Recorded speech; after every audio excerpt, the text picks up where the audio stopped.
Hi, everybody. Thanks for tuning in to the Coaching Call podcast. On this podcast, we'll cover various types of coaching by trainers in sports, martial arts, fitness, and business. We'll discuss each coach's methods to getting the most out of their respective athletes or clients and how they attempt to change the platform in which they coach. Join us on a fun adventure as we discuss unique coaching styles.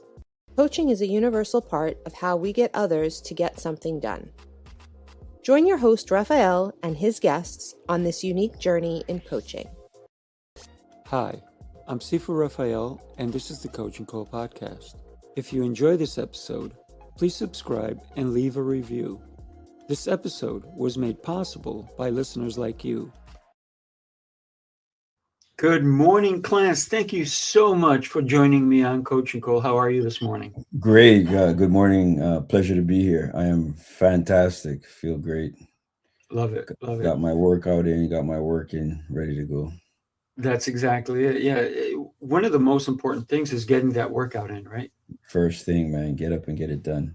Yeah. I was back home by 5:30 because I go to the gym every single morning, right? Oh, excellent. You're a morning guy too. Me too, man. I was home I got back home at 6. So yeah, it beat me by half an hour. It's not about beating, it's about doing. Yeah, that's true. Yeah, and I didn't want to wake up this morning, and it's cold outside, so we're in Canada. It is. So You're in Canada, correct? Yeah, so it was like minus 16 this morning. We have a lot to talk about. I'm super excited for this.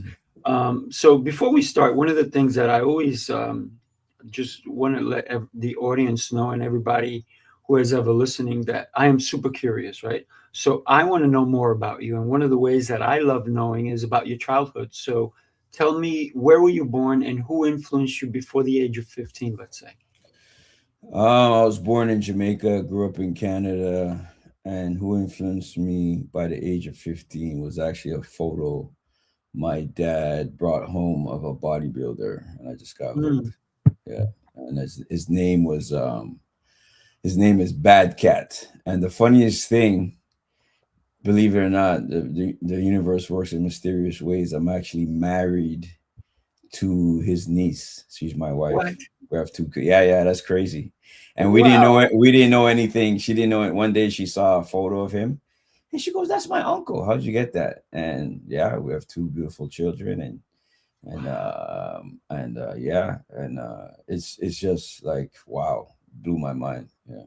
That is pretty incredible. That How is crazy. old were you when your dad brought that picture and then shared it with you? I was probably about 10 or 11 years old. And I didn't know anything about training, obviously, at that age. The only thing I knew how to do was push-ups, and I used to run track, play football, basketball, soccer, volleyball, plays all kinds of sports. We used to be outside boxing, in the neighborhood. So I grew up in a pretty rough neighborhood. So, fighting was just part of everyday life, and running, getting chased by dogs. So just raising hell, being outside. And that's kind of how I built my athletic base, I would say, So where were you at 11? Were you in Canada or were you still? I was in Canada. I got here. I got here pretty. I was raised in Canada because I got here about 8, 9 years old. Yeah. That's incredible. It's very interesting because at 8 is when I came to the U.S. Okay. And I'm Colombian, right? Okay. I didn't know that. We're basically similar in that respect. And so you said you were born in Jamaica. In Jamaica, did you know any English when you arrived? Well, because we speak broken English, and I just have to say, Colombia has a monstrous weightlifting team. They're like one of the best in the country, Olympic weightlifting, actually. But it's just broken English, and it is English. Just we call it patois. So just different ways to say different things, like yeah man, and then all kinds of different Jamaican terms. Where I go, like where are you going, things like that. Got it. Got it. So yeah, It's interesting. just broken English, right? So, so in other words, when you went to Canada, you had to take the broken and put it together. Put it together. Exactly. So it wasn't as hard because I'm Colombian from South America, and it was a total different language. There was I've been to no similarities, nothing. Yeah, I've been to Colombia. It was a beautiful experience. So you saw this image of a bodybuilder, and you said, "That's what I want." Yeah, I was so obsessed about putting on size because I'm short, I was skinny, but I always was obsessed with being big. And I actually used to box at the local community center. Mm, Driftwood Community Center was just like for youth, keep them busy. And I was pretty good. And my coach said he wanted me to stay in a certain weight class because I was short, which makes sense. right. I never went back. I never went back. That's how obsessed I was putting on size. I was just, and then you Arnold and I like the old school bodybuilders like Right. Serge Nubret was one of my favorite, best body of all time.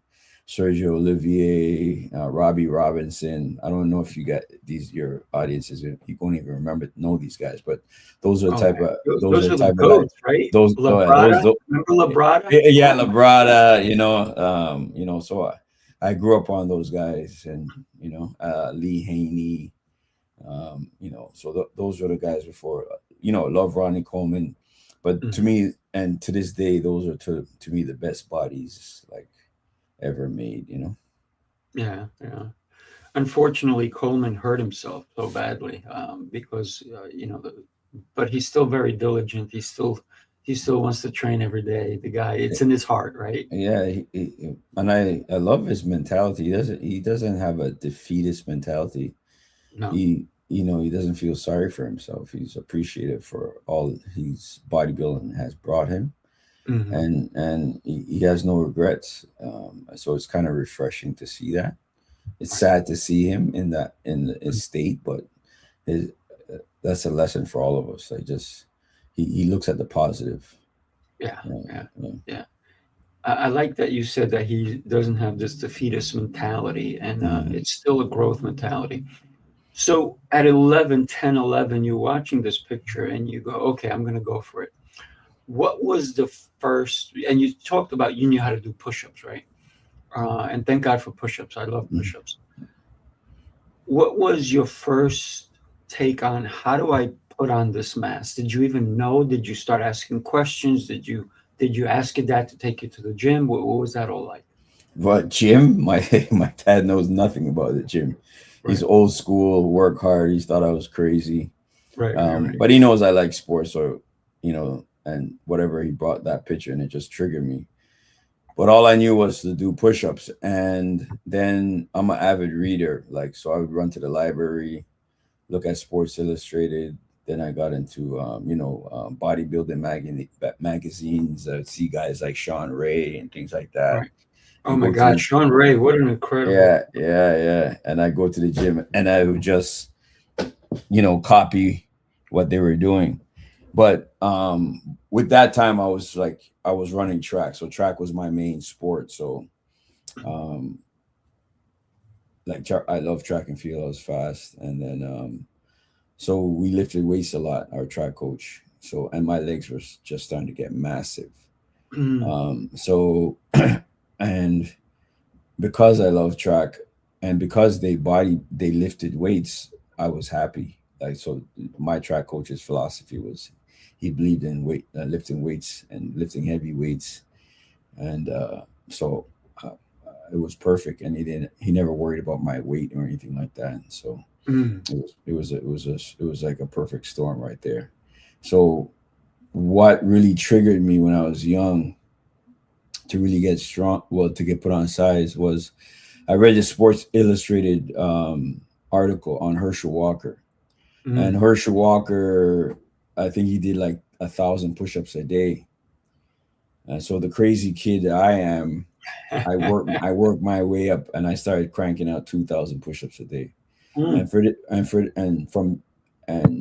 And over the years, I would do 1,000 in the morning, 1,000 in the evening, cranking out sets of 10. I mean, sets of 100 at Right. 10 sets of At a 100 in the pile. morning, Yeah. 10 sets, yeah, 10 sets. So, but what I didn't know, my chest was crazy. I was crazy strong. I had a bench press at about 170 pounds. I would bench press like 425 pounds when I was 18, 19 years old. Wow. Yeah. So, and I credit, obviously I didn't know then, but now I'm in the strength game.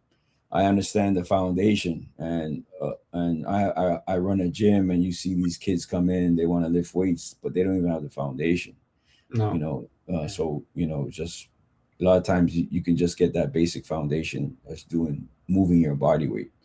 So everybody talks about speed and things. You got to learn to move your body weight when you have relative strength. Like chin ups and stuff like that, push ups. Moving your body weight becomes easier, and you can really express your athletic prowess. So I try to get kids back to the basics. On top of the lifting weights in the gym, hey, do push-ups at home. Yeah. I think that functional fitness is what will take us long term, right? Facts. Um, Facts. So, what was your eating like? Because I remember when I was around that age too, I was a lunatic. I used to have food in my car right before I hit the gym, and because I would be eating all day long, I'm trying to get bigger and bigger and bigger. At one point, I got to 240 pounds, but Wow. I was ripped, right? Right. And for me, I used to go to all the bodybuilding shows. I used to have my big camera. I used to go behind the scenes and take pictures and all that Yeah, yeah, stuff. yeah. So I was watching all these guys. And one of the things that I knew is I wanted to get big also. So 240 pounds, I'm 6'1". You're a I was big pretty boy. decently sized, Mm-hmm. but then my life changed in a different way. I've been a martial artist my whole life. Even at that size, I was still a Oh, martial artist. So I went more deeper into the martial arts. mm-hmm. But the food, constant eating. I mean, constant. Tell me about that. Okay, so it went through different phases. I ate a lot, but we didn't have the money for so I'd be a creative. Like when I was running track, after we have pizza, I have like a whole pizza myself. I used to remember our track coach used to bring us to Pizza Hut, and I'd have a whole like 2-pan pizzas myself. Like they were like Oh wow, yeah. a certain, and but he liked that because what he said was your metabolism um, is moving, right? We're growing, and I remember one time we go to Kentucky Fried Chicken, and then uh, I ate a whole like bucket by myself as a teenager. That was crazy. But I thought he encouraged that, right? And so it was just kind of interesting.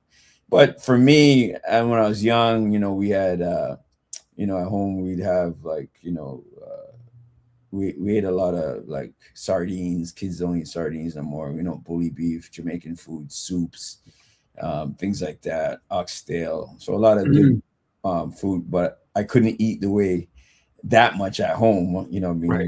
my dad would kill me. I got to leave. So it was kind of funny. Like it was weird. Our track coach used to love to take us to eat and the sprint group we had. But as I got older and I started to get after track and I started to get into bodybuilding more, I got really big economic way. Ate tons of potatoes and tons of sardines, and I got huge because sardines were like $2 a can. Potatoes are cheap, and I would eat that all day. Right, ground beef every once in a while, and that was kind of my go-to.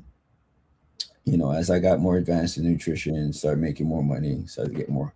I went into obviously a little bit with I can't even now, man. Like I used to eat a lot of chicken breast and rice and things like that. So I can't even eat a chicken breast. If I look at it, I want to throw up. Because you overate it.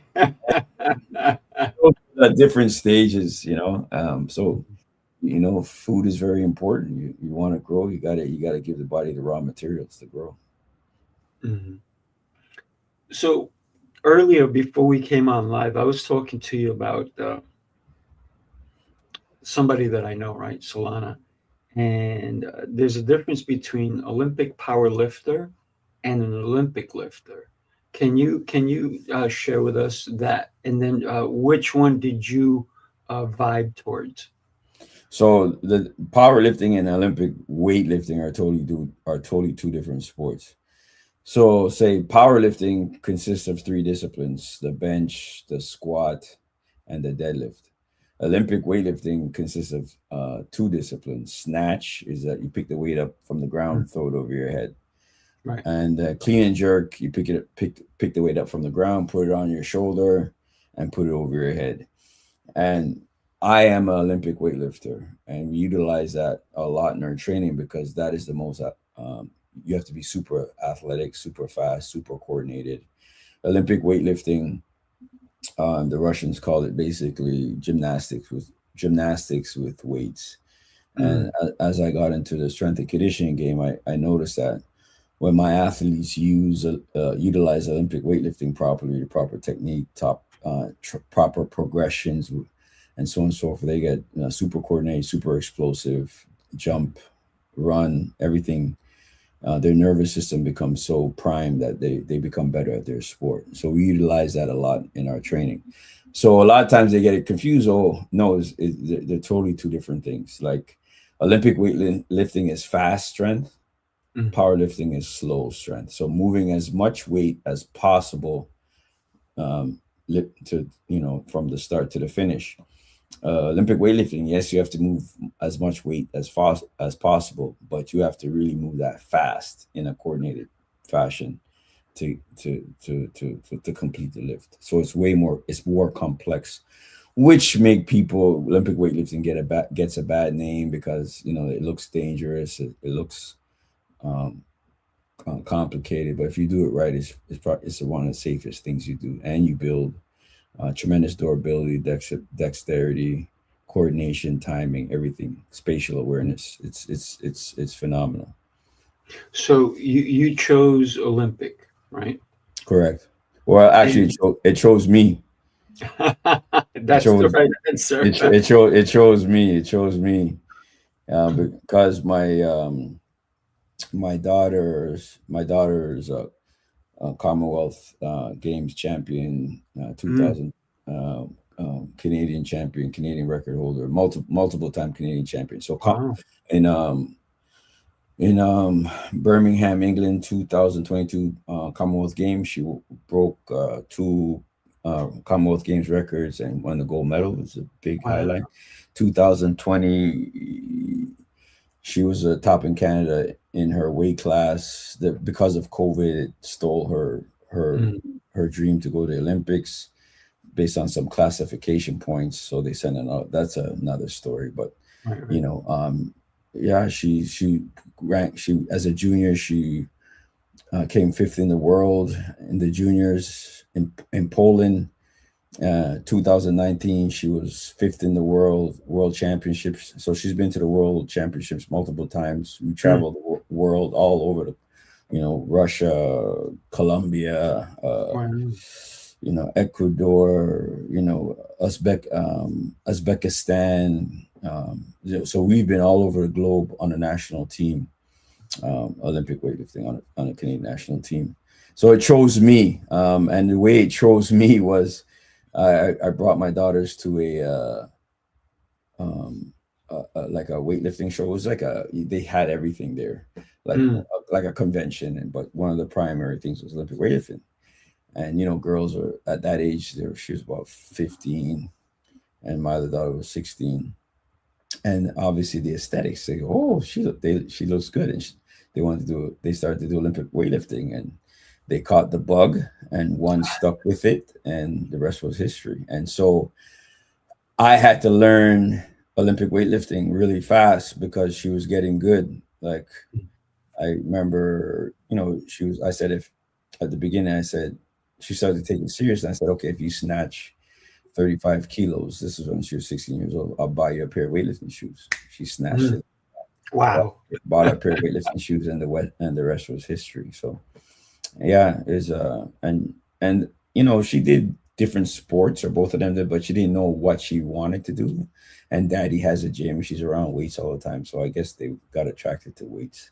But and then as for me, that's how I credit her for or my kids, both of my daughters, for understanding how important is Olympic weightlifting done correctly for different sports, right? Because I wouldn't have understood that. And one time I was walking in the gym and I was watching them do jerks. So jerk is where you have the weight on your head and you throw the weight over your head. And I see my two babies moving that weight so fast, so explosively. Because that time I was an Olympic weightlifting coach, and so they would train somewhere else, but I'd go see them. And then I like, wow. And that's when the bells went off, and I just started to go to work and started to strategically implement certain parts of Olympic weightlifting in my system. That's incredible. That's awesome. They inspired you to do exactly. So that's why I said it chose me, because with track and field and football, we do power cleans, we squat, we do pulls, but a lot of people, power cleans is not Olympic weightlifting. It's a abbreviation of the full clean, right? And so, that's how I was trained.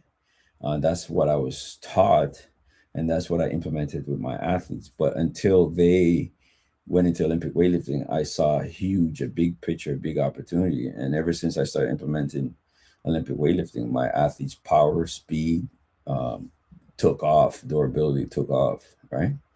And a lot of times when I see it, you got to be careful. And I think I am grateful, because I came into it with a different perspective. Like, I'm a strength coach first, right? I'm not an Olympic weightlifting coach first. Right. So I didn't try to make my athletes Olympic weightlifters. And I see a lot of Olympic weightlifting coaches, they have like a hockey player, football player, and they try to make them Olympic weightlifters. They're not. So I think that's what gave me the edge, was I just used Olympic weightlifting to add or expedite their progress where I saw fit, and that's how the results in my gym they just took off big time. Wow, that's pretty incredible. Thank you for sharing that. And talk to me about the importance of core in the Olympic weightlifting, because that's one of the things I stress a lot with my athletes that I train. How important core is, especially in functional and any either fast twitching or even slow movements. That core is so critical. Talk to me about that. Well, when I hear core, I think of planks.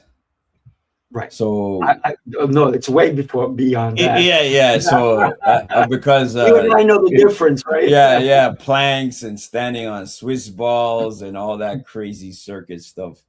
If you do a plank in my gym, I'll kick you. They know I'll kick you out.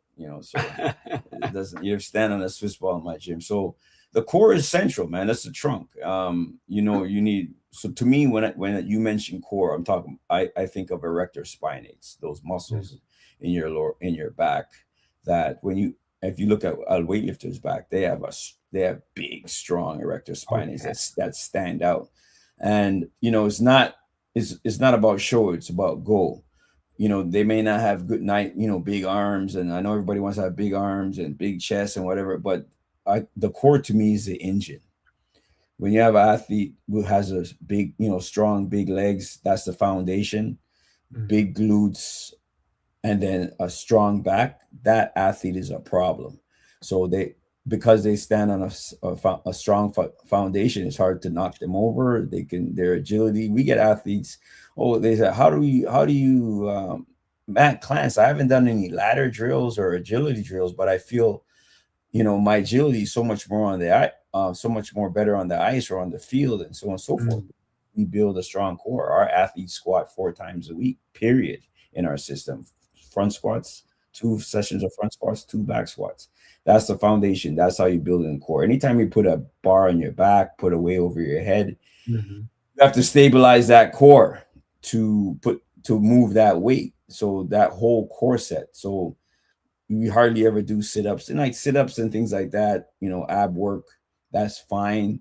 But to me, that's like the dressing. The meat and potatoes is squats, snatch, cleans, pulls. That's how you build core, not sitting down, or bench pressing or things like that, So you stand on your 2 legs, put weight on your back, put weight on your shoulders, put it over your head. That's how you build a strong core. So I get these questions all the time. Oh, I notice you don't do any planks. I notice you don't stand in Swiss balls. But I think that Swiss ball thing is kind of gone out. You see these crazy things on IG where guys are on their skates on a Swiss ball. Like, it's crazy.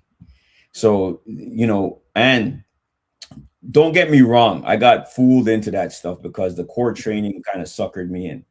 And when I started to implement it, because it kind of makes sense, right? If you look at it from the outside, okay, all these little muscles have to be engaged to help these big muscles, but we don't. And if you utilize an unstable surface, you're going to work all these little muscles that are not generally worked. But that's untrue. You put some good heavy ass weight on your back, or pull some heavy ass weight. Put some heavy ass weight over your head. Trust me, all those little muscles are going to start working together to move that apparatus, that weight, that load over your head.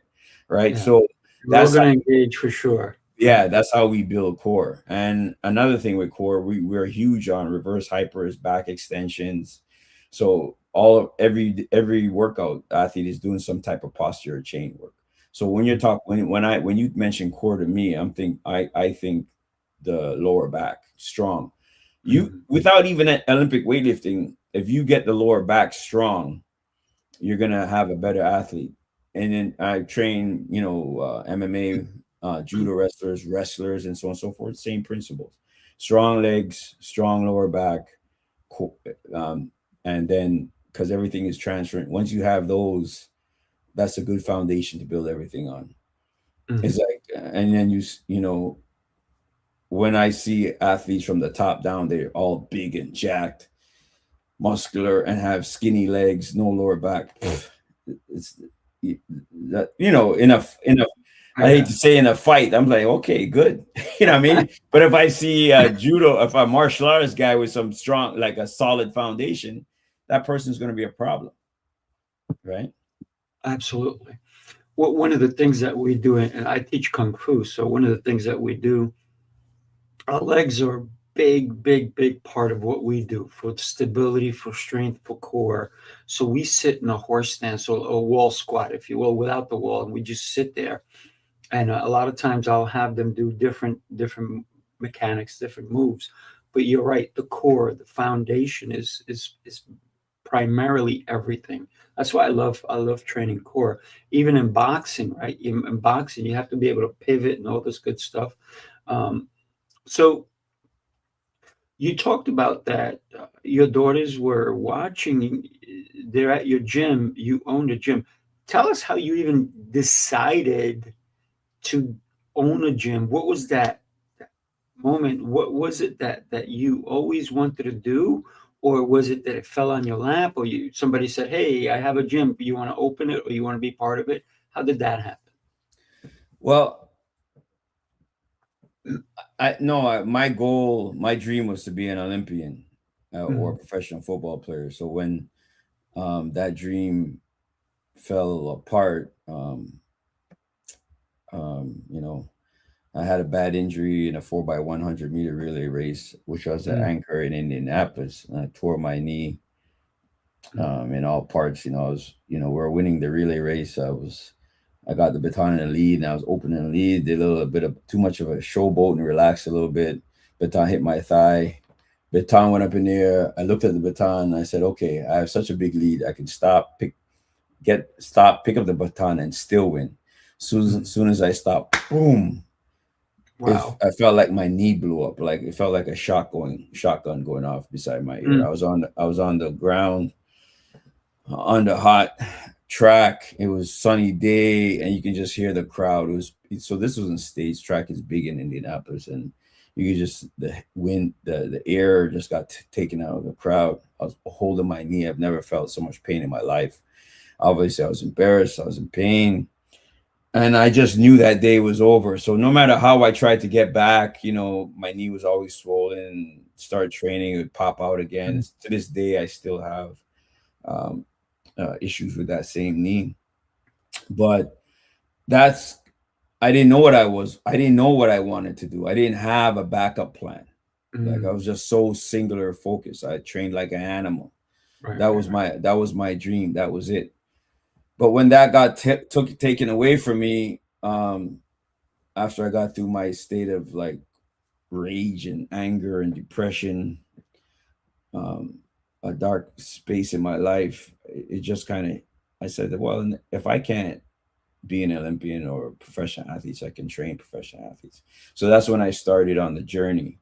Mm, And I always, when I started on that journey, I always had the intention of owning my gym because I wanted to be that person to develop pros, and that's why they call me the pro maker today. So I manifested it from a long time. Like I wanted my number one focus was to produce dominant athletes and help athletes achieve their dreams that I couldn't achieve. So when I see athletes sign a contract, get scholarship, make big, when PK Subban signed his $72 million contract, I was training that kid from when he was 16 years old.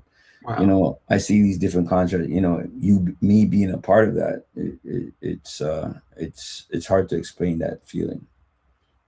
It's a beautiful thing because if you what you just said, I don't know if anybody truly heard you, but I want to make sure that it doesn't get lost, because the journey didn't start for him um, when he signed the contract. The journey started when he was 16 training with you, right? Correct, correct, correct. Um, so it's all the work that every athlete does prior to them being recognized as who they are as an athlete. And it's Correct. all the work that even your daughter did prior, that inspiration that she got when she was 15. She was the older one or the younger one? The younger one, So she the was 15-year-old, right? She was 15. 15. Mhm. And but it started from that inspiration, from that moment. It started for you the moment you saw that image, that picture. So Correct. there's a catalyst, if you will, a starting point when we see or we feel this vision that starts to live inside of us. Hmm. And I love that you shared that because that's so important for people to understand that there is a lot of work that has to go behind the person that you see in front of you, right? For Correct. anybody, you see a school teacher, you see an engineer, everybody had to do the work in order for you to see who they are today, right? Yeah. Anybody who's famous, anybody who's an athlete, anybody who's anybody that you aspire, you're like, wow, look at them. Yeah, they didn't just show up today. They've been Yeah, man. showing. Champions are built in the dark, man. It's not champions are built in the dark, and the champions are built over years and years of discipline. Mhm. And I love the saying by Mike Tyson, discipline is doing the things you don't like or doing the things you hate, but doing them those things like you love it over and over and over and over and over again. So that is a single trait. Forget motivation because motivation goes up and down. The number one thing for me is discipline. And then Mhm. to add on to discipline, I like to use this term. Just because you're disciplined, just because you show up to the gym, what can you do better every day? So what micro, that's what separates Mhm. the great, the ones that make it is that what can I do today to be better. So the best athletes have this type of intensity. Like PK Subban, my daughter, you have to hold them back. Like as a coach, you have to know when to push, when not to push, and so on and so forth. All the best athletes I've seen who've made it, they just have this intensity and this can't stop, won't stop attitude. And I love working with athletes like that. I never have to motivate them. I never have to drag them to the gym and so on. So they want it. And I was just, so when my daughter wanted it, I was just pretty much along for the ride to guide her the proper way. When PK wanted it from day one, that was like one of the most annoying athletes I've ever dealt with, because this guy, you know, before he put anything in his mouth, he'd give me a call. Clance, can I eat this? Clance, can I eat that? And Clance, why can't we train today? You know, so he helped me develop my system. Yeah, he used to take the bus, you know, before to my gym. Mommy and daddy didn't drop him off, you know, take the bus to the gym, train in the morning, take the bus back, you know, do his skating or whatever he had to do, nap. And then you take the bus back down in the evening. Right? No one was dropping him off at the gym. He wanted it. That kid worked his ass off. So everything he's got today is because his work ethic was phenomenal. That's exactly it. And you talked about earlier that it was cold, but you got up and you went to the gym anyway. And it's doing the thing that you know you must do no matter what. And that's commitment. And you talked about motivation is up and down. I agree, because everybody's motivated to do something, yet when the time comes to do it, they're like, oh, I'll do it tomorrow. Yes, right. So, yeah, I love that you shared that with us, because I think it's dedication and commitment, right? And you talked about something really powerful. You talked about champions are made in the dark. 1,000% agree. And sometimes you literally have to shut the lights off so you can use your mind without any outside sources coming in and doing that meditation, so you can see what your day is going to look like. And I'm sure before he took the bus, he was already knowing that he was going to get on that bus. He's going to come train with you, and he's going to take the bus back. But then already before he even went back, he knew he was coming back. Correct. Right? Before he went back home, he said, I'm going to be back, because he probably already had it in his mind before the day even took over. Correct. So that's beautiful. Thank you for sharing that. Yeah, correct. You know, because, you know, back in those days, there was no social media, you know, there was no IG, there was no, that boy worked. And then, you know, once we got in, I didn't even have social media. It's like this client I used to train, he said, Clance, you got to be on social media. People got to know about you, blah, blah, blah. So I started slowly, you know, being on social media. And then my daughters got into Olympic weightlifting. And so obviously owning a business, you want to promote, blah, blah, blah. She's killing it, making waves, breaking junior records, youth records, all kinds of records, right? And I'm saying, you know, Maya, you got to promote yourself more and post more. And one day she looked at me, Daddy, I just want to focus on my training. And it hit me. Like, she goes, that's a distraction. She was so focused. That singular focus blew my mind. And that taught me a lesson. She taught me to say, okay, stop with it. Because at the end of the day, you know, we have this thing, like, everybody wants to be a star, or everybody wants that fame. Everyone wants to build that brand without doing the work. So when she broke records, won championships, it speaks for itself. Everything comes after that. And I really appreciated that, because at the end of the day, the results are in the pudding. And I started to take on that whole personality. I even shut my personal social media down for years. I wasn't on Facebook or Instagram. I just recently got back on it. But, you know, it's just, obviously those things are important to build your business, but sometimes I feel that a lot of times people lose the fact that you have to produce, man. Like, where's your track record? Who have you produced? what athletes have you produced? When, so I love that. She taught me a major lesson, and I've been running with that ever since. I love it. I'm following you on Instagram, right? For anybody who can see it. So this is your page right here, Yeah. right? And it's LPS Athletic, the Pro Maker, right? I love Yeah. it. And you're talking about all different things on here. So anybody who needs to just log on, man, and just follow Clance. It's running across the bottom. Just go for it. You're gonna get so much great information on here. Um, so Instagram, social media, all these things are important. And one video that I listened to recently said that we have to be careful when we post on all these things, because if you throw all your stuff on there and they shut it down, you lose everything. So you still need to have your own website. So your website is where all your content should also live, not just don't rely on social media alone. So I'm encouraging everybody to, yes, post on social media, get recognized, but also send people to your website, because that's where you can collect their emails and their information, and they can reach out to you and all these different things.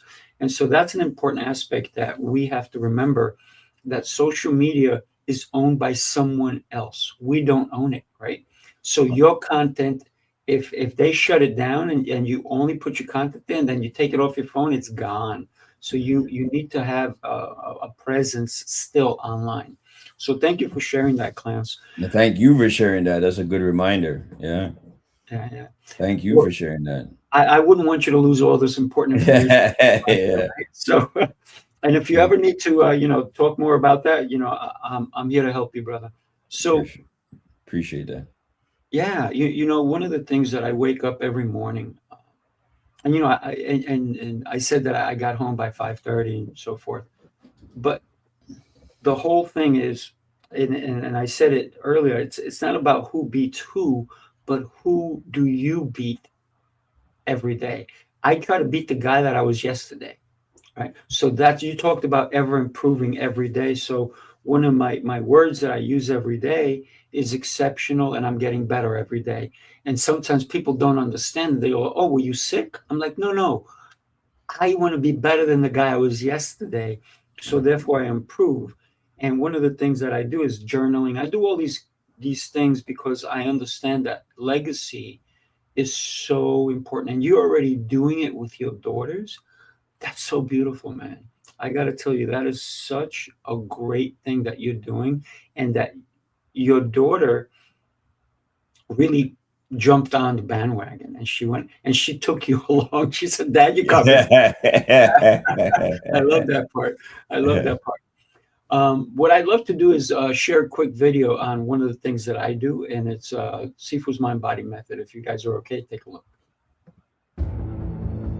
You followed the rules, tried the restrictions, counted the carbs, the steps, and the failures. You're not lazy, you're exhausted from doing it all without real change. What if the problem isn't you, but the plan? Sifu's Mind Body Method is a 90-day transformation built on 7 unshakable pillars: mindset, movement, nutrition, hydration, fasting, journaling, and faith. This isn't another shortcut. It's your structure, your strength, your reset. You don't need harder, you need better. Ready to begin? Start today. So I think that one of the things that you do, and I can tell that you do it, is that you probably take an athlete and you want to make sure that they're going to stick with it, right? Because commitment is a word that gets thrown out there a lot. Oh, and yeah. I've seen it 1,000 times with clients, like, I'm committed, and then cricket, they're not around anymore. Oh, yeah. How do you handle that aspect when an athlete or somebody who wants to become an athlete starts to train with you? Well,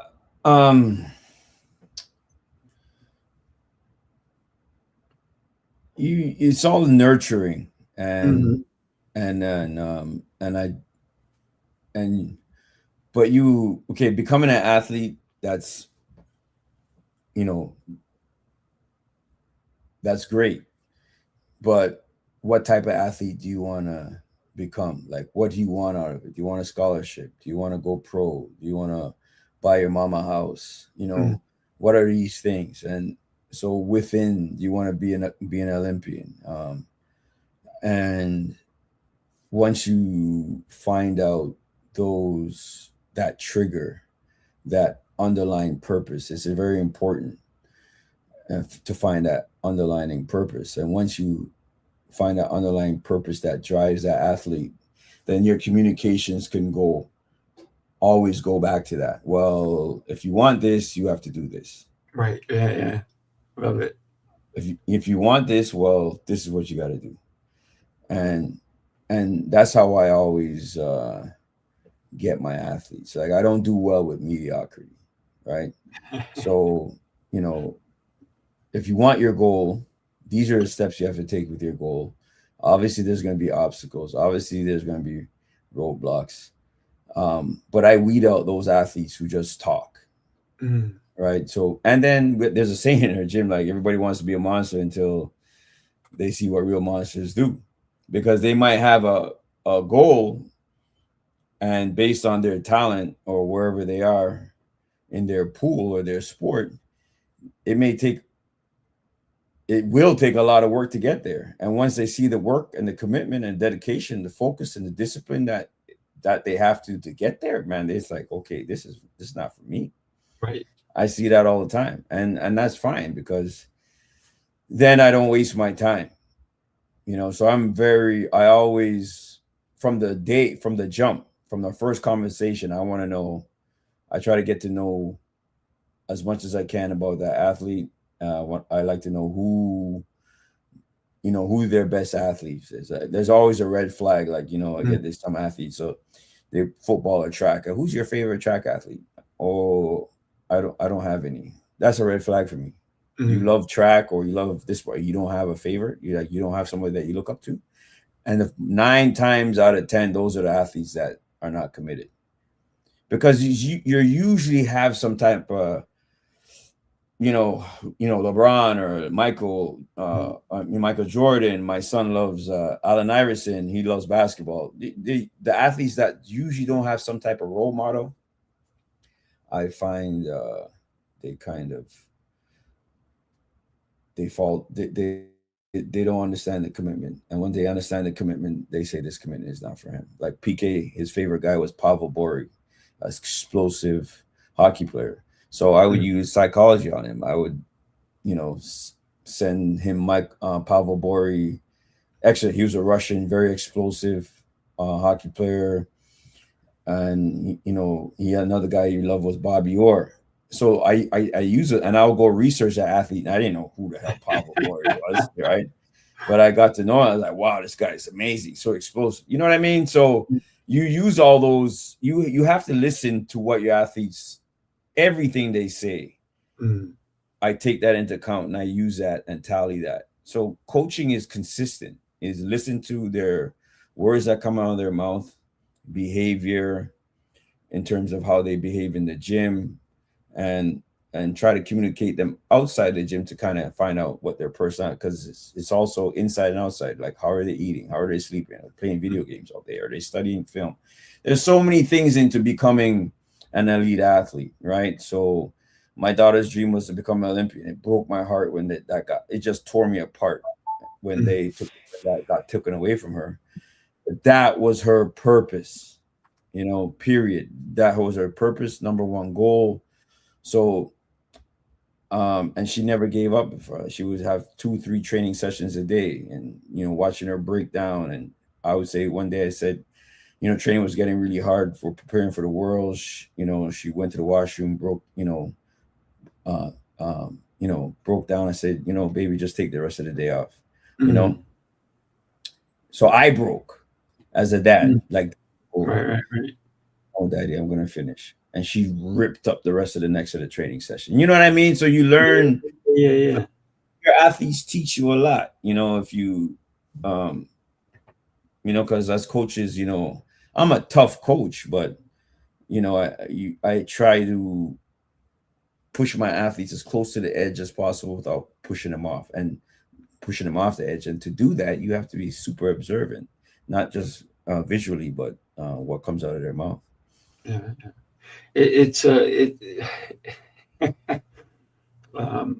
I've been like you. I've been called a doctor or a psychologist because you have to psychoanalyze what they're going through, which is what you're saying, right?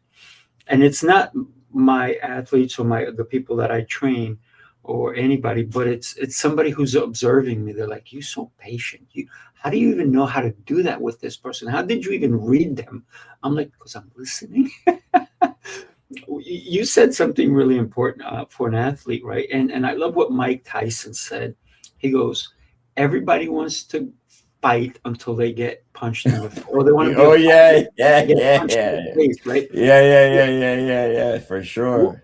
Wouldn't it be great if we can take everybody who said, 'I want to learn to fight,' and then we just okay, hang on 1 second, punch them in the face. Are you still standing? Are you still here? Okay, now we can train, right? I would love to do that as a martial artist, right? But I can't do that, right? Right. Without getting sued. But the reality is, are you willing to do the work? And you said something really important is everybody wants to be somebody until they see what the real work is involved. Or they'll see it and they'll go, "I can do it." And then when they get into the trenches, they want to jump out of the trenches. They don't stay in the trenches, right? Oh, yeah, exactly. I got to tell you, man, I really appreciate your time today and sharing your knowledge with me and, helping us understand more about what you do for a living. But it's a passion. It's not really a living. It's you living it, and it's you living your passion. I'm living my dream, man. I'm living my dream. I have my gym. I have coaches. We're building something great. And I'm blessed. So I'm grateful. I'm grateful. You talked about, Clance, you talked about your system. And I love that because I think that when there's a system, it's easy to implement, right? Because you talked about you have coaches. And so if you have another coach, you go, "This is the system. This is what this athlete needs to go through." And every athlete is different. They need different tools, different ideas, different concepts, different days to train, different everything. But as long as you have a system, it's going to help them. And you talked about PK who helped you create the system. How did you understand that you needed to create a system? Oh, that's a very, very good question. Because through the journey with PK, because I knew what it took to create a certain athletes and to build a great athlete. And you have athletes, their discipline is hockey or football or whatever. And then, okay, but they need this amount of training, So I had to understand or what will work for like a majority of athletes. Like what's the basics, the foundation, and how is that be implemented? How could I be more effective? So over the years, like I picked so much from different athletes. So Charlie Francis, one of the best who was my head track coach. George Van Zee was my main coach, but I was like the toddlers in that sprint group, if you say, if you will. And I had a great mentor, still have a great mentor. Pierre War was he's produced a Canadian silver medalist in the 1988 or 84 Olympics. And then so him, and then Charles Poliquin, who mentored me. So I realized the best coaches, they have some sort of system. And so I stole a lot from these guys and put it together. Stop. You didn't steal anything. It was research and development. And so you you borrowed. I borrowed, yeah, You didn't steal anything. but I learned, borrowed, observed, and Of see course. what would work, because I learned from them and I put it together for my system, and that's how I started producing. So at the end of the day, our job is to get athletes results as fast as possible, safe as possible, and that's the key. So that's how I produce. And then once I found all these principles, all these mechanisms, that's what I put it together. So we have a 4-day system, and that is hard because usually living in the gym is not their discipline. They got to go hit a ball, they got to throw a ball, catch a ball, they got to go do their skills work on the ice or on the field. So how do you do that and give them the attributes to be better in their sport? And that's how I developed my system over the years. And it's not easy then teaching the coaches the system, because it's a very complex system. It's an advanced system, right? And the it looks easy on the surface, but when you dig deep, just like you said, every athlete is different. So every athlete has to be treated as an individual within that system. So it's not like just throw them through the system and everybody's doing the same thing. It doesn't work like that. If you're in the strength game doing it, if you want to produce the best athlete, it simply does not work like that. Yeah. I love a mentor of mine said, Rafael, you're learning a lot from a lot of different people, and you're borrowing their stuff. So I want you to change your frame of mind and say research and development. I like that. Yeah. But it's true, man. Tons It is of research. true. Yeah, man. Yeah. Think about anybody who's created anything, even Elon Musk, right? This guy didn't know how to build a rocket, right? So he did research and development. He figured out who's done what, how they're doing it, and let's make it better, right? A lot of people say you can't recreate the wheel, it's already created. But when we stop there, we stop creating. So we can still create a better wheel. We can still create a better system. And when we borrow, right, we're not stealing anything, we're borrowing. And so that's the research part, right? We learned, right? And then we move on. You're 100% correct, because I'm still researching and developing. Oh, yes, you are. I'm still trying to optimize, make the system better. You know what I mean? Yes, so it's never, if you're passionate about results and providing the best for your athletes, it never stops. You research and development never ever stops. I don't care what field you're in, things are changing so fast that you always have to verify, validate. Is this still working? Does this make sense? Could I use that? Should I take out this? You're always tinkering, experimenting, training. Like my gym is my lab. That's a research and development center. Everything data is the mother of our gym. So every input and output I calculate. So I know if you're not doing the work, you cannot come to my gym and say you're not getting stronger, you're not getting faster. Period. That means you're not doing something. Right. You're sitting on the bench. it just doesn't happen. It doesn't happen. It just doesn't. Right. So that's how confident, because we're about that research and development. I teach my coaches to be about that research and development. We have communications input. How can we make this better? Because a lot of times my perspective, I'm an old head and been in the game so long. These young kids come out of school, they have different perspectives, and so I'm always open to seeing what they say. It's not just my way or no way. It's just always communicating, sharing information, how we can optimize. But the biggest thing is, does it get results or not? No results, it's gone. Results, I'll keep it. That's it. Yeah, I love what you just said, that results are what really matters, right? And you talk about a growth mindset, because somebody who says it's my way or the highway doesn't have the growth mindset, because there may be a better way to do something. and why not listen to it? And sometimes it's somebody who's very young, and they'll just say a word or they'll do a thing. You go, wait a minute, wow, right? Hey, I know what you know what I'm talking yeah, about, right? I know exactly We're on what the you're same saying. page. I'll tell you a story, quick story. Go, let's go. So I have an athlete, and the athlete is not getting the results I want. So I'm trying this and I'm trying that. And then my daughter, she's 12 years old. And so we're watching my son play basketball. And I'm telling my daughter the problem. Like, she doesn't know, like, whatever, but she trains, she does her thing every day. And then I told her what the problem is. Like, I need to get this athlete squat up, right? And so I'm saying, I think I should do this. I think I should do that.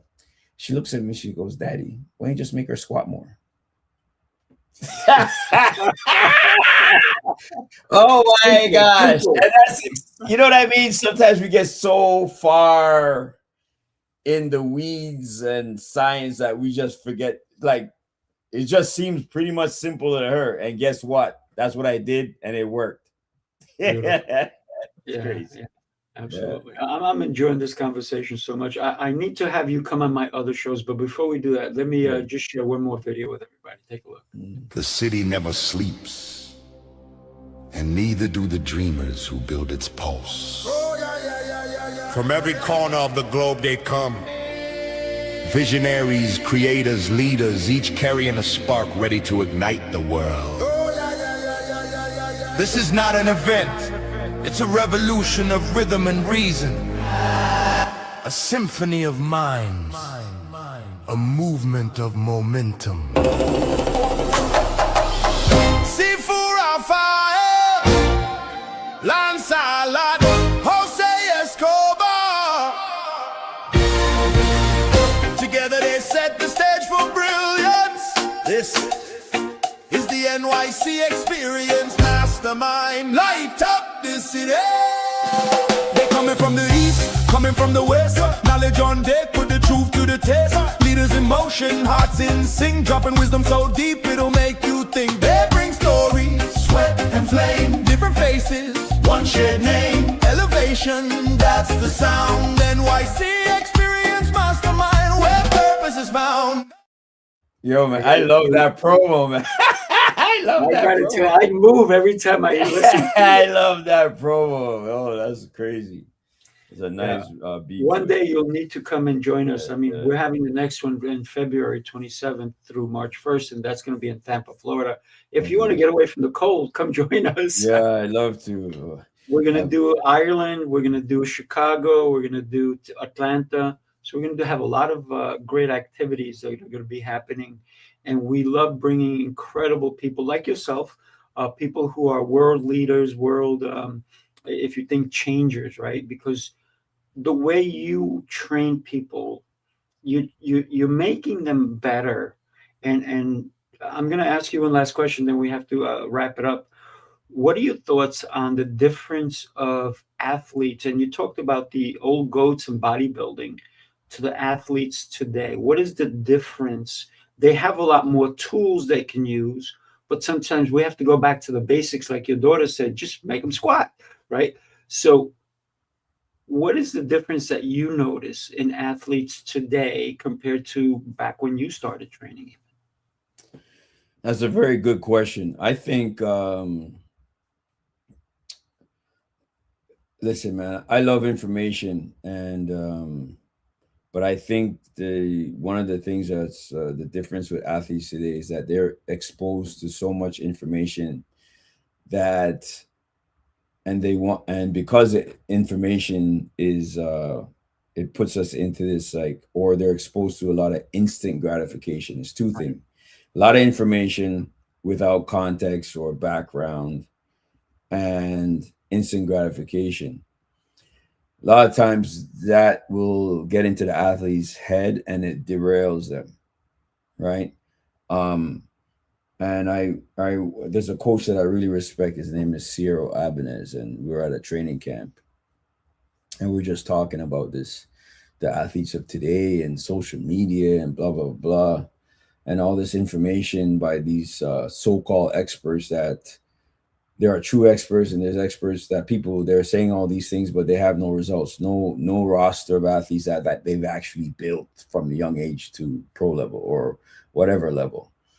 And but these young kids, they're impressionable. They don't know. You can't blame them. And that's the difference, because you need that athlete with blinders on. And, you know, two athletes, and there's many more, but I'm just picking two, like, because PK had blinders on. It's like, whatever I said, he did. Case closed. My daughter, blinders. So he said, Clance, you need to build racehorses with blinders on. I never forgot that. So with my communication with the athletes, it's very difficult. And you can't be that coach. I think the old days of just do what I tell you, don't question me, are over. You need to be able, you have to be able to intelligently communicate what, you know, where they're going, why they have to do this, because they're, you know, and especially when your athlete hits the pro level, you build them to the pro, and all of a sudden they get to the pro, they're changing everything that actually got them there. That's another story, right? So freaking drives me crazy, story, right? So to sum it up, the athletes of today are more, it's not about intelligence. They just have so much information that they don't know how to process. That's the difference. They have information overload, right? Information, there you go. Information overload. And what do you want them to do? Like, if they're obsessed about something, they're going to try to figure out. And a lot of times they don't know how to decipher good information with bad information. And to me, that's the difference with the athletes today. Hopefully I'm answering your question. Yeah, absolutely. Thank you. Yeah. Absolutely right on, dead on. And it's also applied knowledge is different than just knowledge, right? Because you can show them how to do it, but if they don't do it, it's a waste. There you go. Yeah, it's a waste. Clance, I am so happy and blessed that you said yes to being on my show today. So thank you so much. Thank you. Appreciate that, man. Thank you. A lot of fun. You know, I enjoyed this. Yeah, pleasure meeting you, man. Pleasure. It was great. Had a great time. Yes, you're a great host. That's very thoughtful questions. Thank you. I appreciate it. So before we go, I want everybody to connect with you. So you got 45 minutes to a minute. Tell everybody, about your Instagram. Obviously, I'm following you because I see greatness in front of me. Yeah. And so why should somebody follow you? And then obviously your Instagram is going across the bottom, right? LPS Athletic at Instagram. So it's easy to go there. I already put it in the chat. So everybody just grab the link, go there, follow Clance. And also tell us exactly where you live, because maybe there's an athlete near you who maybe they need to take the bus, or maybe their parents can drive them to you. But where are you located exactly? And what's the name of your gym so people can come find you? So go for it. We're located in North York, 125 Martin Ross in North York, and Toronto, Ontario, Canada. And my IG is LPS Athletic, and our YouTube is LPS Athletic, website LPS Athletic. We also have Amazon international best-selling book called Dominate. I urge everyone who wants to be an athlete, or who wants to kind of up their level in terms of, cutting through the nonsense and understanding what it really takes to be a high performer. It just basically tells you hard work, but that book was born out of frustrations. There's a lot of parents are just cash grabs for most, a lot. And it just, because they don't know, they're not, a lot of them are not ex-athletes. So it just helped them cut through the the noise that we see. So I'm really proud of that book. And I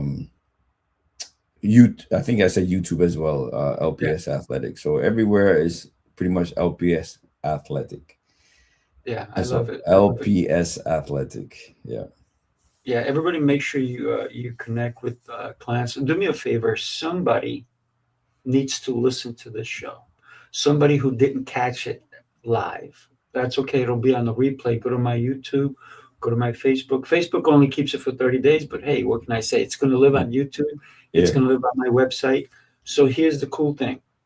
Share it with somebody, because so many incredible pieces of information were shared today. They're not golden nuggets. They're billions. They're big pieces of information that came at you today. So do yourself a favor, share it with a friend, share it with a family member. You never know how this show can impact somebody's life. So thank you. Go for it. I just want to say it because you said, I didn't say, if one thing that they can learn from it, everybody has some ability, talent, and so on and so on. But what separates is the mindset. That's right. Is the mindset. So we work a lot on the mind. The good from the great, the exceptional athletes are usually the ones with a strong mental fortitude, right? So that book Dominate is about that. And it's not talking about it, it's being about it, and the importance of just discipline, doing things that you don't want to do, but you do it anyway, and do it like you love it. So that's what people are gonna, I guess, get from us. Is the most important things. And yes, power, speed, durability, how to train, nutrition, all those things, which is great. But at the end of the day, is if you want to succeed, you want to be successful, is just get up and doing those things consistently daily. That's just who we are. Yeah, I love it. Yeah, mindset without a doubt, because if you have to put your mind to do something, right? You have to be that power being that you want to be, because there's two lives that we lead, right? It's the current life and the one we want to have. Yes. And then what's the disconnection? And the disconnection is your dedication. So you got to be dedicated to you. So appreciate you, my friend. Thank you so much. Appreciate you too, man. Don't go away. I'm just going to say goodbye to everybody, and we will see everybody on the next one. Take care, everybody. Bye-bye.